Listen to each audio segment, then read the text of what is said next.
When you think of the Border Patrol in Arizona, this is kind of what we think of. Agents working the hot, dusty desert. But there's a highly trained unit now patrolling the Colorado River. Let me show you a storyteller. We're going to take a look here. I'm going to step out of the picture. We're looking at the Arizona-Mexico border here. Well, pardon me, the California-Mexico border, Arizona-Mexico border here.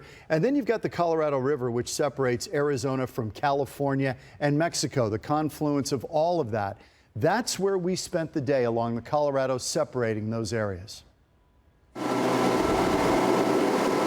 Customs and Border Protection boats glide along the water, but this is not the Rio Grande in Texas or the Florida Everglades. This is the Colorado River that separates Arizona and Mexico.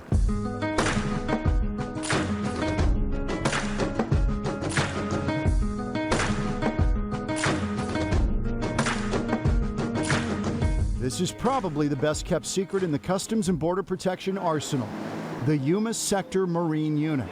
In a state defined by its deserts, few even know it exists.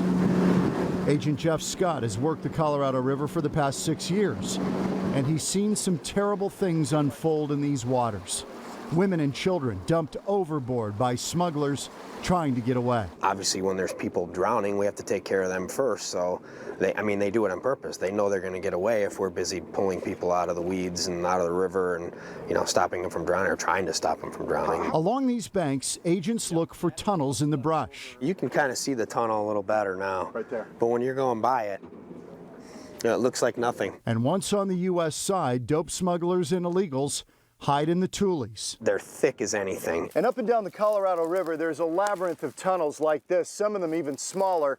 And for the guys on the boat, it's almost impossible to see people in here. It even foils high-tech equipment on board. These tules will cover up an infrared signature.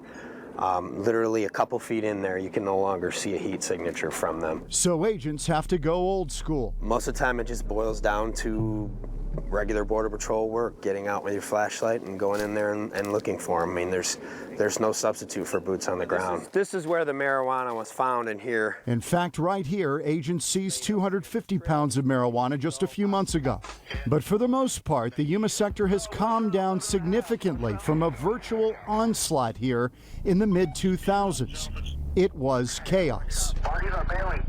I'm on the canal road, the Mohawk Canal. Washington spent millions of dollars to shore up the Yuma sector. The building of the fences, technology, the cameras and sensors, and more boots on the ground. The problem always becomes when you stop it in one place, the smugglers and illegals find another, less fortified crossing point somewhere else. And that's exactly where political will comes into play. Where the government has gotten serious about securing the border, Nogales, San Diego, Yuma come to mind. It's worked, but it's also forced smugglers and illegals into more remote, more dangerous areas.